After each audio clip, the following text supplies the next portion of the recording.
உலகில் மிகப்பெரிய சக்தி என்பது பதிலடி கொடுப்பதில் இல்லை, மாறாக பதிலடி கொடுக்காமல் இருக்கத் தேர்ந்தெடுப்பதில்தான் இருக்கிறது. இது ஒரு முரண்பாடாகத் தோன்றலாம், ஆனால் 99% மக்கள் தங்கள் உணர்ச்சிகளின் அடிமைகளாக வாழ்கிறார்கள். ஒரு சிறிய தூண்டுதல், ஒரு அவமானகரமான சொல், ஒரு எதிர்பாராத நிகழ்வு, இவை அனைத்தும் அவர்களின் மன அமைதியை நொறுக்கி விடுகின்றன. ஆனால் நீங்கள் அவர்களில் ஒருவராக இருக்க வேண்டியதில்லை. இந்த வீடியோவில் ஸ்டோயிக்களின் மனக்கவசத்தை நாம் உருவாக்கப் போகிறோம். இது மற்றவர்கள் உங்களை மனரீதியாக அசைக்க முடியாதபடி செய்யும் 7 சக்திவாய்ந்த விதிகளைப் பற்றியது. இது வெறும் தத்துவம் அல்ல, இது ஒரு மனக்கவசம், மிகச் சிலரால் மட்டுமே அணியக்கூடியது. இந்த கொள்கைகளை புரிந்து கொண்டு செயல்படுத்துபவர்கள் குழப்பமான உலகில் அமைதியின் கலங்கரை விளக்கமாக மாறுகிறார்கள். மற்றவர்களின் கருத்துக்கள் உங்கள் நாளை எப்போதாவது பாழாக்கியுள்ளதா? ஆம் என்றால் கீழே ஆம் என்று கருத்து தெரிவிக்கவும். நீங்கள் சரியான இடத்தில்தான் இருக்கிறீர்கள் என்பதை தெரிந்து கொள்ளுங்கள். நாம் ஒரு மனோரீதியான போர்க்களத்தில் வாழ்கிறோம். சமூக ஊடகங்கள், கோஸ்டன்ட் நோட்டீசிய மற்றும் சமூக எதிர்பார்ப்புகள் தொடர்ந்து நம் கவனத்தையும் உணர்ச்சிகளையும் சிதறடிக்கின்றன. இந்த நவீன உலகில் ஒரு ஆணின் மிகப்பெரிய பலவீனம் அவனது எதிர்வினையாற்றும் தன்மை. கோபம், கவலை, பொறாமை, இவை உங்கள் பலவீனத்தின் அறிகுறிகள். மற்றவர்கள் இந்த உணர்ச்சிகளை பயன்படுத்தி உங்களை கட்டுப்படுத்தவும் கையாளவும் உங்கள் சக்தியை குறைக்கவும் கற்றுக்கொண்டுள்ளார்கள். நீங்கள் உணர்ச்சி வசப்பட்டு பதிலளிக்கும் ஒவ்வொரு முறையும் உங்கள் கட்டுப்பாட்டின் ஒரு பகுதியை நீங்கள் அவர்களிடம் ஒப்படைக்கிறீர்கள். இங்கேதான் ஸ்டோயிக்வாதம் ஒரு புரட்சிகரமான கருவியாக மாறுகிறது. இது உணர்ச்சியற்றவராக மாறுவதைப் பற்றியது அல்ல, மாறாக உங்கள் உணர்ச்சிகளின் எஜமானராக மாறுவதைப் பற்றியது. இது வெளிப்புற நிகழ்வுகள் உங்கள் உள் உலகத்தை ஆள அனுமதிக்காமல் உங்கள் மனதின் மீது முழுமையான இறையாண்மையை கோருவதாகும். இந்த வீடியோ ஒரு வரலாற்றுப் பாடம் அல்ல, இது உங்கள் மனதை ஒரு ஊடுருவ முடியாத கோட்டையாக மாற்றுவதற்கான ஒரு நடைமுறை வழிகாட்டி. இந்த அறிவைக் கொண்டு நீங்கள் வெறும் உயிர் பிழைப்பவராக இல்லாமல் ஒரு மனோரீதியான உத்தியாளராக மாறுவீர்கள். முதல் விதி, உங்கள் கட்டுப்பாட்டின் கோட்டை. இதுதான் ஸ்டோயிக் ஞானத்தின் அடித்தளம். உங்கள் வாழ்க்கையில் உள்ள எல்லாவற்றையும் 2 வகைகளாக பிரிக்க வேண்டும்: உங்கள் கட்டுப்பாட்டில் உள்ளவை மற்றும் உங்கள் கட்டுப்பாட்டில் இல்லாதவை. அவ்வளவுதான். பெரும்பாலான ஆண்கள் தங்கள் கட்டுப்பாட்டில் இல்லாத விஷயங்களுக்காக தங்கள் முழு ஆற்றலையும் வீணடிக்கிறார்கள். மற்றவர்களின் கருத்துக்கள், பொருளாதாரம், போக்குவரத்து, வானிலை, இவை அனைத்தும் உங்கள் கட்டுப்பாட்டிற்கு அப்பாற்பட்டவை. இவற்றைப் பற்றி கவலைப்படுவது புயலை கட்டுப்படுத்த முயற்சிப்பதைப் போன்றது. அது முட்டாள்தனமானது மற்றும் சோர்வடையச் செய்வது. உண்மையான சக்தி வாய்ந்த மனிதன் தன் கவனத்தை எங்கே செலுத்த வேண்டும் என்பதை அறிந்திருக்கிறான்.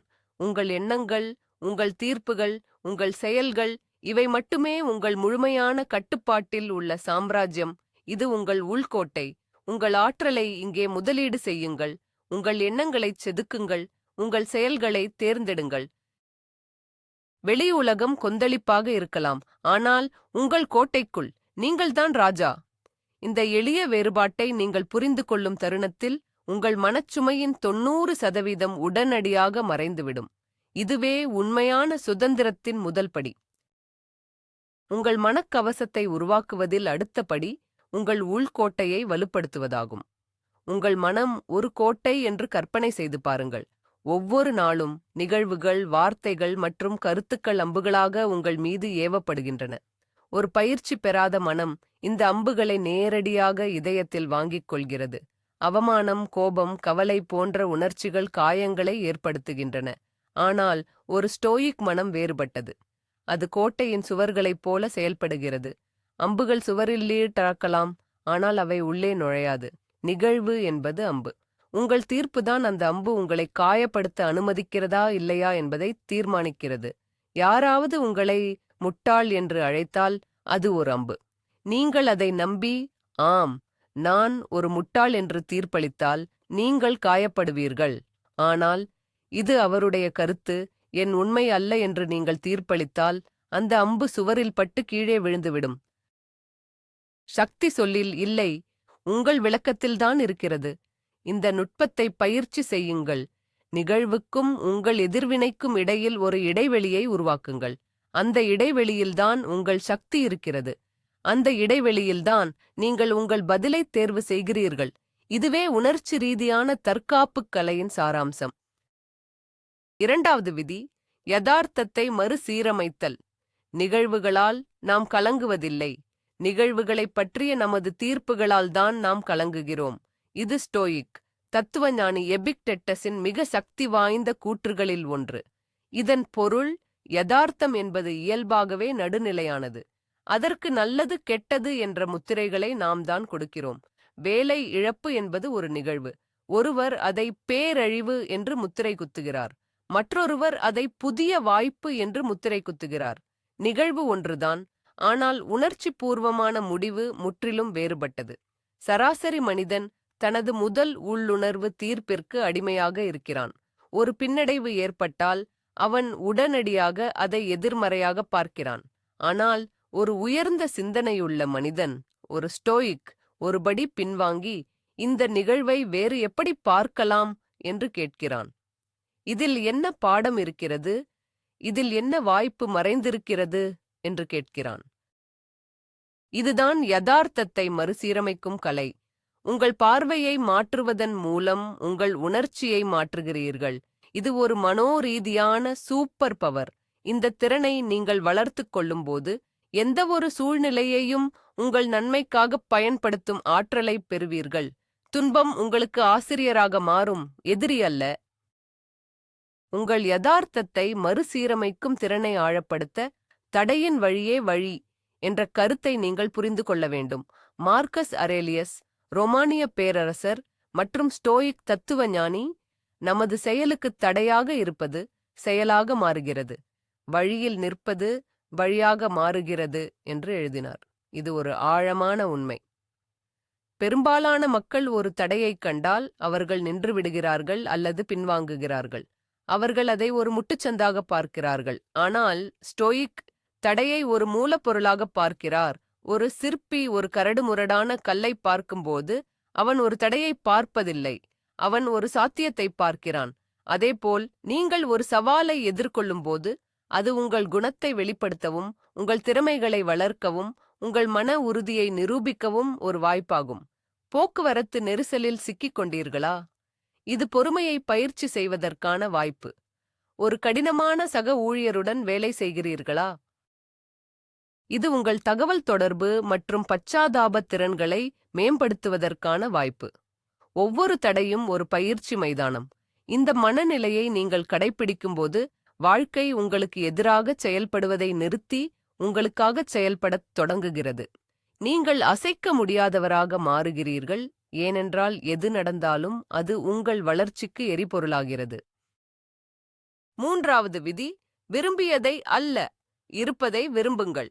இது அமோர் ஃபாட்டி அல்லது விதியை நேசித்தல் என்று அழைக்கப்படுகிறது. இது வெறும் சகிப்புத்தன்மையை பற்றியது அல்ல, இது தீவிரமான ஏற்பு மற்றும் நன்றியுணர்வை பற்றியது. உங்கள் வாழ்க்கையில் நடக்கும் எல்லாவற்றையும், நல்லது, கெட்டது மற்றும் அசிங்கமானது, அது நடக்க வேண்டியிருந்தது போலவே ஏற்றுக்கொள்வது. இது ஒரு பலவீனமான மனநிலை அல்ல, இது உச்சபட்ச பலத்தின் வெளிப்பாடு. ஏனென்றால் யதார்த்தத்துடன் சண்டையிடுவதை நீங்கள் நிறுத்தும்போது நீங்கள் அளவற்ற ஆற்றலை சேமிக்கிறீர்கள். எத்தனை பேர் இது இப்படி நடந்திருக்கக் கூடாது அல்லது நான் வேறு வாழ்க்கையை விரும்புகிறேன் என்று புலம்புவதில் தங்கள் வாழ்க்கையை வீணடிக்கிறார்கள்? இந்த எண்ணங்கள் மனரீதியான விஷம். அவை உங்களை கடந்த காலத்தின் கைதியாக்குகின்றன. அமோர் ஃபாத்தி என்பது உங்கள் கடந்த காலத்தையும் நிகழ்காலத்தையும் முழுமையாக ஏற்றுக்கொண்டு, இது என் வாழ்க்கை, இது என் பாதை. இதில் உள்ள ஒவ்வொரு திருப்பமும், ஒவ்வொரு பள்ளமும் என்னை ஆத்கர் நானாக உருவாக்கியுள்ளது. அதனால் நான் இதை நேசிக்கிறேன் என்று சொல்வது. இந்த மனநிலையை நீங்கள் அடையும்போது வருத்தம் மற்றும் கசப்புணர்வின் சங்கிலிகளிலிருந்து உங்களை விடுவித்துக் கொள்கிறீர்கள். நீங்கள் நிகழ்காலத்தில் முழுமையாக வாழத் தொடங்குகிறீர்கள், மேலும் எதிர்காலத்தை நம்பிக்கையுடன் எதிர்கொள்கிறீர்கள். ஏனென்றால் எது வந்தாலும் அதை நீங்கள் கையாள முடியும் என்று உங்களுக்குத் தெரியும். விதியை நேசிப்பது என்பது செயலற்ற தன்மையை குறிக்காது. அது ஒரு தவறான புரிதல். எது நடந்தாலும் பரவாயில்லை என்று சோம்பேறியாக உட்கார்ந்திருப்பது அமோர் ஃபாத்தி அல்ல, மாறாக, உங்கள் கட்டுப்பாட்டில் உள்ளவற்றின் மீது தீவிரமாக கவனம் செலுத்துவதற்கும் உங்கள் கட்டுப்பாட்டில் இல்லாதவற்றை முழுமையாக ஏற்றுக்கொள்வதற்கும் இடையிலான சரியான சமநிலையே அது. ஒரு மாலுமியைப் போல சிந்தியுங்கள். அவர் காற்றை மாற்ற முடியாது, கட்டுப்பாட்டில் இல்லை. ஆனால் அவர் பாய்மரங்களை சரி செய்ய முடியும், கட்டுப்பாட்டில் உள்ளது. அமோர் ஃபாத்தி என்பது காற்றை நேசிப்பதாகும். அது எந்த திசையிலிருந்து வீசினாலும் சரி. ஏனென்றால் ஒவ்வொரு காற்றும் பாய்மரங்களை எப்படி சரி செய்வது என்பதை கற்றுக்கொள்ள ஒரு வாய்ப்பை வழங்குகிறது. உங்கள் வாழ்க்கையில் நீங்கள் ஒரு சவாலை எதிர்கொள்ளும்போது அதைப் பற்றி புகார் செய்யாதீர்கள், அதை எதிர்த்து போராடாதீர்கள். முதலில் அதை ஏற்றுக்கொள்ளுங்கள். சரி, இதுதான் நிலைமை. பின்னர் உங்கள் முழு கவனத்தையும் உங்கள் கட்டுப்பாட்டில் உள்ள செயல்களின் மீது செலுத்துங்கள். இந்த சூழ்நிலையில் என்னால் என்ன செய்ய முடியும்? இது ஒரு சக்தி வாய்ந்த மனநிலை மாற்றம். இது உங்களை பாதிக்கப்பட்டவர் என்ற நிலையிலிருந்து ஒரு படைப்பாளி என்ற நிலைக்கு உயர்த்துகிறது. நீங்கள் சூழ்நிலைகளின் விளைவாக இல்லாமல் உங்கள் பதில்களின் காரணமாக மாறுகிறீர்கள். இதுதான் ஒரு சாதாரண மனிதனுக்கும் ஒரு ஸ்டோயிக் போர் வீரனுக்கும் உள்ள வித்தியாசம். 4வது விதி, தீங்குகளை முன்கூட்டியே தியானித்தல். இலத்தீன் மொழியில் இது ப்ரீமெடிடேஷியோ மலோரும் என்று அழைக்கப்படுகிறது. இது எதிர்மறையாக சிந்திப்பதல்ல, மாறாக யதார்த்தமாக சிந்திப்பது. ஒவ்வொரு நாளும் தொடங்குவதற்கு முன் சில நிமிடங்கள் ஒதுக்கி என்னென்ன தவறாகப் போகக்கூடும் என்று கற்பனை செய்து பாருங்கள். உங்கள் கார் ஸ்டார்ட் ஆகாமல் போகலாம். ஒரு முக்கியமான மீட்டிங் ரத்து செய்யப்படலாம். நீங்கள் விரும்பும் ஒருவர் உங்களிடம் கடுமையாக பேசலாம். இது உங்களை கவலைப்படுத்துவதற்காக அல்ல, இது உங்களை தயார்படுத்துவதற்காக. பெரும்பாலான மக்கள் அதிர்ச்சியாலும் ஆச்சரியத்தாலும் தான் மனதளவில் பாதிக்கப்படுகிறார்கள். அவர்களெல்லாம் சரியாக நடக்கும் என்று எதிர்பார்க்கிறார்கள். அதனால் ஒரு சிறிய தடங்கல் ஏற்படும்போது அது ஒரு பெரிய பேரழிவாக தோன்றுகிறது. ஆனால் நீங்கள் தீங்குகளை முன்கூட்டியே தியானிக்கும்போது நீங்கள் மனரீதியாக தயாராகிறீர்கள். நீங்கள் ஏற்கனவே அதை உங்கள் மனதில் ஒத்திகை பார்த்திருக்கிறீர்கள். அதனால் அது நிஜத்தில் நடக்கும்போது நீங்கள் அதிர்ச்சி அடைவதில்லை. நீங்கள் அமைதியாக, நான் இதை எதிர்பார்த்தேன், இப்போது எனது திட்டம் என்ன என்று கேட்கிறீர்கள். இது உங்கள் உணர்ச்சிபூர்வமான தாக்கத்தை கணிசமாக குறைக்கிறது மற்றும் உங்களை விரைவாக தீர்வுகளை நோக்கி நகர வைக்கிறது. இது ஒரு தீயணைப்பு வீரர் தீப்பரவலை பற்றி சிந்திப்பதைப் போன்றது. அவர் நெருப்பை விரும்புவதில்லை, ஆனால் அவர் அதற்கு தயாராக இருக்கிறார். தீங்குகளை முன்கூட்டியே தியானிப்பதன் மற்றொரு சக்தி வாய்ந்த நன்மை என்னவென்றால் அது நன்றியுணர்வை வளர்க்கிறது. நீங்கள் சாத்தியமான மோசமான சூழ்நிலைகளை கற்பனை செய்யும்போது உங்கள் தற்போதைய வாழ்க்கையில் உள்ள நல்ல விஷயங்களை நீங்கள் பாராட்டத் தொடங்குகிறீர்கள். உங்கள் கார் ஸ்டார்ட் ஆகாமல் போகலாம் என்று நீங்கள் கற்பனை செய்கிறீர்கள், ஆனால் அது ஸ்டார்ட் ஆகும்போது நீங்கள் ஒரு சிறிய நன்றியுணர்வை உணர்கிறீர்கள். நீங்கள் உடல் நலக்குறைவால் பாதிக்கப்படலாம் என்று நினைக்கிறீர்கள், ஆனால் நீங்கள் ஆரோக்கியமாக இருக்கும்போது அந்த ஆரோக்கியத்தின் மதிப்பை நீங்கள் ஆழமாக உணர்கிறீர்கள். இந்த பயிற்சி நீங்கள் சாதாரணமாக எடுத்துக்கொள்ளும் விஷயங்களை மீண்டும் மூலிபாந்தாக மாற்றுகிறது. இது உங்கள் வாழ்க்கையை உயர் வரையறையில் ஹை டெஃபினிஷன் பார்க்க வைக்கிறது. ஒவ்வொரு நாளும் ஒரு பரிசு என்பதை இது உங்களுக்கு நினைவூட்டுகிறது. இந்த மனநிலையை வளர்த்துக் கொள்ளும் ஒரு மனிதன் சிறிய விஷயங்களுக்காக புகார் செய்வதை நிறுத்திவிடுகிறான். அவன் அற்பமான எரிச்சல்களால் பாதிக்கப்படுவதில்லை. ஏனென்றால் விஷயங்கள் எவ்வளவு மோசமாக இருந்திருக்கக்கூடும் என்பதை அவன் அறிவான். அவன் அமைதியாகவும் நன்றியுணர்வுடனும் அசைக்க முடியாதவனாகவும் இருக்கிறான். இது உங்களை ஒரு மனோரீதியான கோடீஸ்வரனாக மாற்றும் ஒரு ரகசிய பயிற்சி. 5வது விதி, புறக்கணிக்கும் கலை. ஒரு மனிதனின் மன ஆற்றல் வரையறுக்கப்பட்டது. ஒவ்வொரு நாளும் உங்களுக்கு ஒரு குறிப்பிட்ட அளவு கவனம் மற்றும் மனத்தெளிவு மட்டுமே உள்ளது. சராசரி மனிதன் இந்த விலைமதிப்பற்ற வளத்தை அற்பமான விஷயங்களில் வீணடிக்கிறான். சமூக ஊடகங்களில் நடக்கும் விவாதங்கள், பிரபலங்களின் வதந்திகள், உங்களுக்கு சம்பந்தமில்லாத அரசியல் சண்டைகள், இவை அனைத்தும் உங்கள் மன ஆற்றலை உறிஞ்சும் கருந்துளைகள். ஒவ்வொரு முறையும் நீங்கள் இவற்றுக்கு கவனம் செலுத்தும் போதும் உங்கள் இலக்குகளிலிருந்தும் உங்கள் மன அமைதியிலிருந்தும் ஆற்றலை திருடுகிறீர்கள். ஒரு சக்தி வாய்ந்த ஸ்டோயிக் மனம் எதை புறக்கணிக்க வேண்டும் என்பதை தேர்ந்தெடுப்பதில் இரக்கமற்றது. இது ஒரு திறமையான தோட்டக்காரனைப் போன்றது. அவன் பயனுள்ள தாவரங்களுக்கு மட்டுமே தண்ணீர் ஊற்றுகிறான், களைகளை பிடுங்கி எறிகிறான். உங்கள் வாழ்க்கையில் உள்ள தகவல் களைகள் எவை? உங்கள் மன அமைதியை குலைக்கும், ஆனால் உங்கள் வளர்ச்சிக்கு எந்த பங்களிப்பும் செய்யாத விஷயங்கள் எவை? அவற்றைக் கண்டறிந்து வேண்டுமென்றே புறக்கணிக்க கற்றுக்கொள்ளுங்கள். இது ஆணவம் அல்ல, இது சுய பாதுகாப்பு. உங்கள் கவனம் உங்கள் மிக மதிப்புமிக்க சொத்து. அதை புத்திசாலித்தனமாக முதலீடு செய்யுங்கள். உங்களுக்கு முக்கியமில்லாத 99% விஷயங்களை புறக்கணிப்பதன் மூலம் உங்களுக்கு உண்மையிலேயே முக்கியமான 1% விஷயங்களில் நீங்கள் சிறந்து விளங்க முடியும். புறக்கணிக்கும் கலையை பயிற்சி செய்வது என்பது உங்கள் சமூக வட்டத்தையும் கவனமாக தேர்ந்தெடுப்பதாகும். நீங்கள் யாருடன் அதிக நேரம் செலவிடுகிறீர்களோ அவர்களாகவே நீங்கள் மாறுவீர்கள் என்ற பழமொழி ஒரு ஆழமான ஸ்டோயிக் உண்மையாகும். தொடர்ந்து புகார் செய்பவர்கள், எதிர்மறையாக பேசுபவர்கள், மற்றவர்களைப் பற்றி வதந்தி பேசுபவர்கள் ஆகியோருடன் நீங்கள் நேரத்தை செலவிட்டால் அவர்களின் மனநிலை உங்களையும் தொற்றிக்கொள்ளும். அவர்களின் குழப்பம் உங்கள் குழப்பமாக மாறும். இது தவிர்க்க முடியாதது. ஒரு ஸ்டோயிக் தனது உள் அமைதியை பாதுகாக்க தனது உறவுகளை கவனமாக தேர்ந்தெடுக்கிறான். அவன் உங்களை ஊக்குவிக்கும், உங்களுக்கு சவால் விடும், உங்களை சிறந்த மனிதராக மாற்ற உதவும் நபர்களை தேடுகிறான். அவன் ஆழமான உரையாடல்களை மதிக்கிறான், அற்பமான பேச்சுக்களை தவிர்க்கிறான். சில சமயங்களில் இது சில உறவுகளை விட்டு விலகிச் செல்வதை குறிக்கும். இது கடினமாக இருக்கலாம், ஆனால் உங்கள் மன ஆரோக்கியம் மற்றும் வளர்ச்சிக்கு இது அவசியம். உங்கள் கோட்டையின் வாயிற்காப்போனாக நீங்கள் இருக்க வேண்டும். யார் உள்ளே நுழைய அனுமதிக்கப்படுகிறார்கள் என்பதை நீங்கள் தீர்மானிக்க வேண்டும். உங்கள் மன அமைதி வில்மத்திக்கானா ஆவாத்தது. அதை எளிதில் விட்டுக் கொடுக்காதீர்கள். 6வது விதி, உங்கள் குணமே உங்கள் விதி. சமூகத்தில் மக்கள் பெரும்பாலும் வெளிப்புற அடையாளங்களால் ஒரு மனிதனை மதிப்பிடுகிறார்கள். அவனது செல்வம், அவனது பதவி, அவனது தோற்றம். ஆனால் ஸ்டோயிக்குக்கு இவை அனைத்தும் வெளிப்புறமானவை மற்றும் நிலையற்றவை. ஒரு மனிதனின் உண்மையான மதிப்பு அவனது குணத்தில் உள்ளது. அவனது நேர்மை, அவனது தைரியம், அவனது நீதி உணர்வு, அவனது தன்னடக்கம். இவைதான் ஒரு மனிதனின் உண்மையான அளவுகோல். இவைதான் வெளிப்புற சூழ்நிலைகள் மாறினாலும் மாறாமல் இருக்கும் ஒரே விஷயம். ஒவ்வொரு நாளும், ஒவ்வொரு தேர்விலும் நீங்கள் உங்கள் குணத்தை உருவாக்குகிறீர்கள். நீங்கள் ஒரு வாக்குறுதியை காப்பாற்றும்போது உங்கள் நேர்மையை வலுப்படுத்துகிறீர்கள்.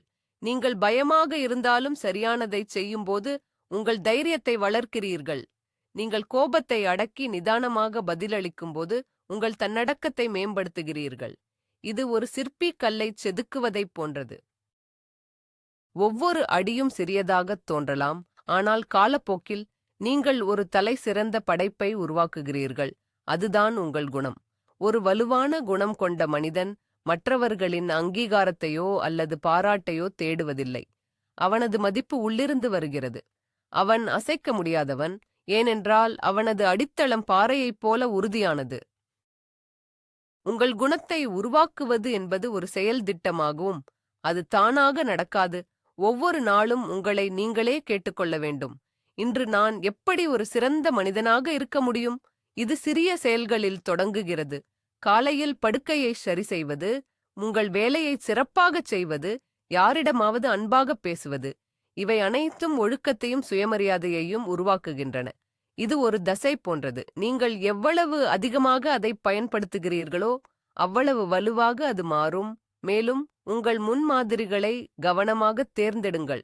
நீங்கள் மதிக்கும் குணாதிசயங்களைக் கொண்டவர்களைப் படியுங்கள் அல்லது கவனியுங்கள். மார்கஸ் அரேலியஸ், செனகா போன்ற ஸ்டோயிக்குகளை படியுங்கள். அல்லது உங்கள் சொந்த வாழ்க்கையில் நீங்கள் வியக்கும் நேர்மையான மனிதர்களை கவனியுங்கள்.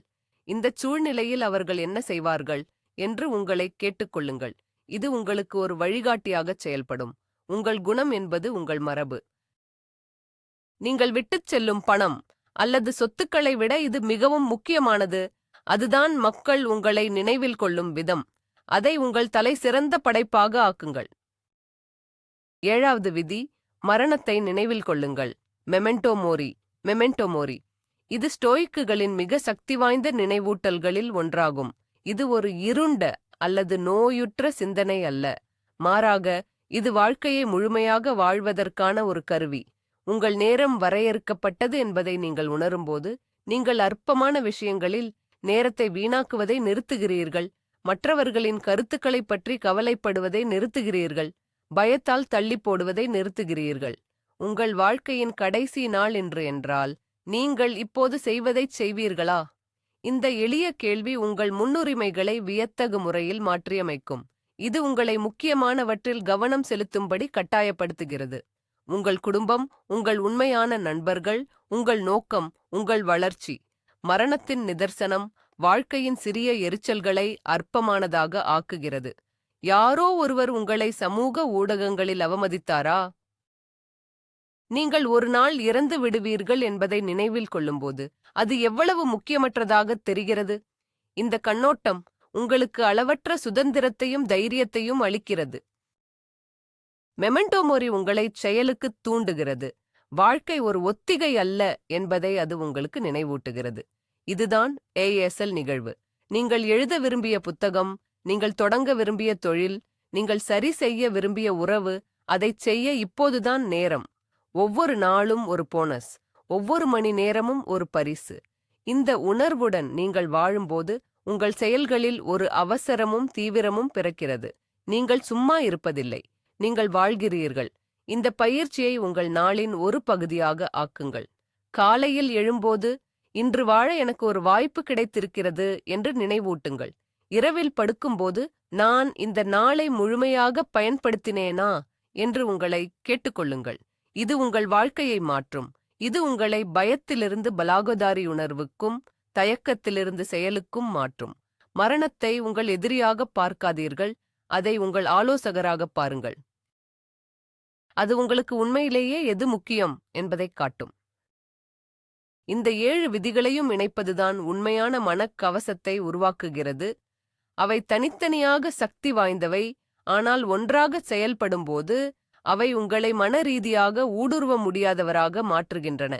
உங்கள் கட்டுப்பாட்டில் உள்ளவற்றில் கவனம் செலுத்துங்கள். உங்கள் தீர்ப்புகளைத் தேர்ந்தெடுங்கள்.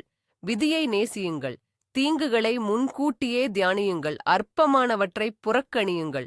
உங்கள் குணத்தை உருவாக்குங்கள். உங்கள் மரணத்தை நினைவில் கொள்ளுங்கள். இது ஒரு முறை படிக்கும் விஷயம் அல்ல. இது ஒரு வாழ்நாள் பயிற்சி. இந்த விதிகள் ஒரு வரைபடத்தைப் போன்றது. ஆனால் பயணம் செய்ய வேண்டியது நீங்கள்தான். ஒவ்வொரு நாளும் நீங்கள் இந்த கொள்கைகளை உங்கள் வாழ்க்கையில் பயன்படுத்த வாய்ப்புகளை பெறுவீர்கள். ஒரு எரிச்சலூட்டும் மின்னஞ்சல் வரும்போது, ஒரு எதிர்பாராத சவால் எழும்போது, ஒரு விமர்சனம் உங்களை தாக்கும்போது, இவை அனைத்தும் உங்கள் மனக்கவசத்தை பயிற்சி செய்வதற்கும் வலுப்படுத்துவதற்குமான வாய்ப்புகள். ஆரம்பத்தில் இது கடினமாக இருக்கும். உங்கள் பழைய பழக்கங்கள் மீண்டும் வர முயற்சிக்கும். ஆனால் விடாமுயற்சியுடன் இது உங்கள் இயல்பாக மாறும். ஒரு பொதுவான தவறைத் தவிர்க்கவும். பரிபூரணத்தை எதிர்பார்ப்பது. நீங்கள் ஒரு ஸ்டோயிக் முனிவராக மாற முயற்சிக்கவில்லை. நீங்கள் ஒரு ஸ்டோயிக் பயிற்சியாளராக மாற முயற்சிக்கிறீர்கள். நீங்கள் தடுமாறுவீர்கள். நீங்கள் உணர்ச்சி வசப்படுவீர்கள். நீங்கள் தவறு செய்வீர்கள். அது பரவாயில்லை. முக்கியமானது என்னவென்றால் நீங்கள் மீண்டும் எழுந்து உங்கள் தவறுகளிலிருந்து கற்றுக்கொண்டு மீண்டும் முயற்சிப்பதாகும். ஒவ்வொரு பின்னடைவும் ஒரு பாடம். ஒவ்வொரு உணர்ச்சிபூர்வமான எதிர்வினையும் நீங்கள் இன்னும் எங்கே வேலை செய்ய வேண்டும் என்பதைக் காட்டும் ஒரு சமிக்ஞை.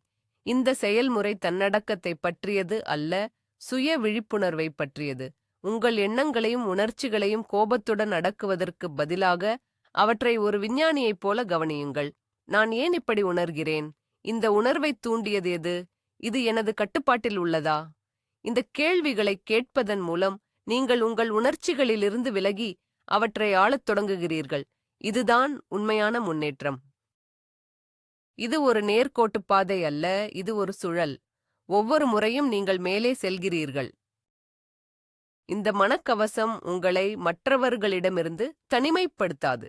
மாறாக, அது உங்களை சிறந்த கணவனாக, சிறந்த தந்தையாக, சிறந்த தலைவனாக, சிறந்த நண்பனாக மாற்றும்.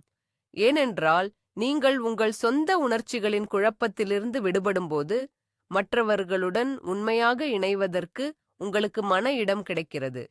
நீங்கள் பச்சாதாபத்துடன் கேட்க முடியும், ஏனென்றால் நீங்கள் தற்காப்பு நிலையில் இல்லை. நீங்கள் ஞானமான ஆலோசனைகளை வழங்க முடியும், ஏனென்றால் உங்கள் தீர்ப்புகள் தெளிவானவை. நீங்கள் ஒரு புயலில் அமைதியான மையமாக மாறுகிறீர்கள். உங்கள் அமைதி மற்றவர்களுக்கு ஒரு பரிசாக மாறும். உங்கள் பலம் அவர்களை ஊக்குவிக்கும். மக்கள் உங்களிடம் ஈர்க்கப்படுவார்கள், ஏனென்றால் நீங்கள் குழப்பமான உலகில் ஸ்திரத்தன்மையையும் தெளிவையும் வெளிப்படுத்துகிறீர்கள். இதுதான் ஒரு ஸ்டோய்க்கின் அமைதியான சக்தி. இது ஆரவாரமானது அல்ல, ஆனால் ஆழமானது. இது கவனத்தை ஈர்ப்பதில்லை, ஆனால் மரியாதையைப் பெறுகிறது. இது வெறும் உங்களை பற்றியது அல்ல. இது உங்களைச் சுற்றியுள்ளவர்கள் மீது நீங்கள் ஏற்படுத்தும் நேர்மறையான தாக்கத்தைப் பற்றியது. இந்த தத்துவத்தை உங்கள் வாழ்க்கையில் ஒருங்கிணைக்க ஒரு நடைமுறை வழி, ஒரு நாட்குறிப்பை வைத்திருப்பதாகவும், ஒவ்வொரு நாளின் முடிவிலும் சில நிமிடங்கள் ஒதுக்கி உங்கள் எண்ணங்களையும் செயல்களையும் மதிப்பாய்வு செய்யுங்கள். இன்று நான் ஸ்டோயிக் கொள்கைகளின்படி வாழ்ந்தேனா? எங்கே நான் உணர்ச்சி வசப்பட்டேன்? அடுத்த முறை நான் எப்படி சிறப்பாகச் செயல்பட முடியும்? நான் எதற்காக நன்றியுள்ளவனாக இருக்கிறேன்? இந்த சுய பரிசோதனை உங்கள் வளர்ச்சிக்கு மிக முக்கியமானது. இது உங்களை நீங்களே தண்டிப்பதற்கான ஒரு கருவி அல்ல. இது உங்களைப் பற்றி அறிந்து கொள்வதற்கான ஒரு கருவி. உங்கள் வடிவங்களை, உங்கள் தூண்டுதல்களை, உங்கள் பலவீனங்களைக் கண்டறிய இது உதவுகிறது. நீங்கள் எதை அளவிடுகிறீர்களோ அதைத்தான் நீங்கள் மேம்படுத்த முடியும். உங்கள் மனநிலையை அளவிடத் தொடங்குங்கள். உங்கள் நாட்குறிப்பு உங்கள் மனப்பயிற்சியின் பதிவு. காலப்போக்கில் உங்கள் முன்னேற்றத்தை பார்க்கும்போது அது உங்களுக்கு மிகப்பெரிய உத்வேகத்தை அளிக்கும். நீங்கள் எவ்வளவு தூரம் வந்துவிட்டீர்கள் என்பதை நீங்கள் காண்பீர்கள். நினைவில் கொள்ளுங்கள், இந்த அறிவு ஒரு சிலருக்கானது. பெரும்பாலான மக்கள் எளிதான வழியை தேர்ந்தெடுப்பார்கள். அவர்கள் தங்கள் உணர்ச்சிகளின் அடிமைகளாக, சூழ்நிலைகளின் பாதிக்கப்பட்டவர்களாக வாழ்வார்கள். அவர்கள் தங்கள் மன அமைதியையும் சக்தியையும் மற்றவர்களிடம் ஒப்படைப்பார்கள். இந்த பாதையை தேர்ந்தெடுப்பதன் மூலம் நீங்கள் ஏற்கனவே உங்களை வேறுபடுத்தி காட்டுகிறீர்கள். நீங்கள் கடினமான பாதையை தேர்ந்தெடுக்கிறீர்கள், ஏனென்றால் அதுதான் உண்மையான வெகுமதிகளுக்கு வழிவகுக்கிறது என்பதை நீங்கள் அறிவீர்கள். நீங்கள் இந்த வீடியோவை பார்ப்பது ஒரு தற்செயல் நிகழ்வு அல்ல. உங்கள் உள்ளத்தில் ஒரு பகுதி அதிக சக்தி, அதிக அமைதி, அதிக கட்டுப்பாடு ஆகியவற்றை விரும்புகிறது. அந்த குரலை கேளுங்கள், அதற்கு மதிப்பளித்து செயலில் இறங்குங்கள். இந்த விதிகளை படித்துவிட்டு மறந்துவிடாதீர்கள். அவற்றை வாழுங்கள், அவற்றை சுவாசியுங்கள், அவற்றை உங்கள் ஒரு பகுதியாக ஆக்குங்கள். இதுவே ஒரு சராசரி மனிதனிலிருந்து ஒரு உயர்ந்த மனிதனாக மாறுவதற்கான பாதை. இறுதியாக, பொறுமையின் முக்கியத்துவத்தை புரிந்து கொள்ளுங்கள். இந்த மனக்கவசத்தை ஒரே இரவில் உருவாக்க முடியாது. ஒரு வலிமையான உடலை உருவாக்க மாதங்கள் மற்றும் வருடங்கள் ஆகும். அதேபோல் ஒரு வலிமையான மனதை உருவாக்கவும் நேரம் எடுக்கும். இது ஒரு ஸ்பிரிண்ட் அல்ல, இது ஒரு மராத்தான். ஒவ்வொரு நாளும் சிறிய நிலையான முயற்சிகள்தான் பெரிய முடிவுகளுக்கு வழிவகுக்கும். உங்கள் முன்னேற்றம் மெதுவாகத் தோன்றினால் சோர்வடைய வேண்டாம். ஒவ்வொரு முறையும் நீங்கள் உணர்ச்சி வசப்படாமல் நிதானமாக பதிலளிக்கும்போது நீங்கள் ஒரு வெற்றியை பெறுகிறீர்கள். ஒவ்வொரு முறையும் நீங்கள் உங்கள் கட்டுப்பாட்டில் உள்ளவற்றில் கவனம் செலுத்தும்போது நீங்கள் வலுவடைகிறீர்கள். இந்த பயணத்தில் நீங்கள் தனியாக இல்லை. உங்களைப் போலவே மனோரீதியான சுதந்திரத்தை நாடும் ஆண்களின் ஒரு சமூகம் உள்ளது. ஒருவருக்கொருவர் ஆதரவளிப்போம், ஒருவருக்கொருவர் கற்றுக்கொள்வோம். இந்த பாதையில் தொடர்ந்து நிலைத்திருங்கள். காலப்போக்கில் உங்கள் மனக்கவசம் அசைக்க முடியாததாக மாறும். வெளியுலகம் உங்களை தாக்கலாம், ஆனால் அது உங்களை ஒருபோதும் உடைக்க முடியாது. நீங்கள் அமைதியாகவும் சக்தி வாய்ந்ததாகவும் சுதந்திரமாகவும் இருப்பீர்கள். இன்று நீங்கள் வெறும் தகவல்களைப் பெறவில்லை. நீங்கள் ஒரு மனோரீதியான ஆயுத சாலையின் சாவிகளை பெற்றுள்ளீர்கள். இந்த 7 விதிகளும் ஸ்டோயிக்களின் மனக்கவசமும் உங்கள் வாழ்க்கையை மாற்றும் ஆற்றல் கொண்டவை. இதன் முக்கிய சாராம்சம் இதுதான்: உண்மையான சக்தி வெளிப்புற சூழ்நிலைகளை கட்டுப்படுத்துவதில் இல்லை, அது உங்கள் உள் உலகத்தை ஆளுவதில் இருக்கிறது. உலகம் எப்போதும் குழப்பமாகவும் கணிக்க முடியாததாகவும் இருக்கும், ஆனால் உங்கள் மனம், உங்கள் கோட்டை, உங்கள் கட்டுப்பாட்டில் இருக்கலாம். அதுவே உண்மையான சுதந்திரம். இந்த வீடியோவிலிருந்து நீங்கள் ஒரு விஷயத்தை மட்டும் எடுத்துச் செல்ல வேண்டும் என்றால் அது இதுவாக இருக்கட்டும்: நீங்கள் உங்கள் அனுபவத்தின் சிற்பி. நிகழ்வுகள் உங்களுக்கு நடக்கும், ஆனால் அவை உங்களை வரையறுக்க வேண்டியதில்லை. உங்கள் பதில்தான் உங்களை வரையறுக்கிறது. இந்த அறிவுடன் இந்த வீடியோவை விட்டுச் செல்லுங்கள். எதிர்வினையாற்றும் மனிதனாக அல்ல, கட்டளையிடும் மனிதனாகச் செல்லுங்கள். இந்த அறிவார்ந்த பயணத்தில் 1% இணைந்ததற்கு நன்றி. இந்த கருத்துக்கள் உங்களுடன் ரெசோனே என்றால் எங்கள் சேனலுக்கு சப்ஸ்கிரைப் செய்து இந்த மனோபலம் கொண்ட சகோதரத்துவத்தின் ஒரு பகுதியாகுங்கள். பெல் ஐகானை அழுத்துங்கள்.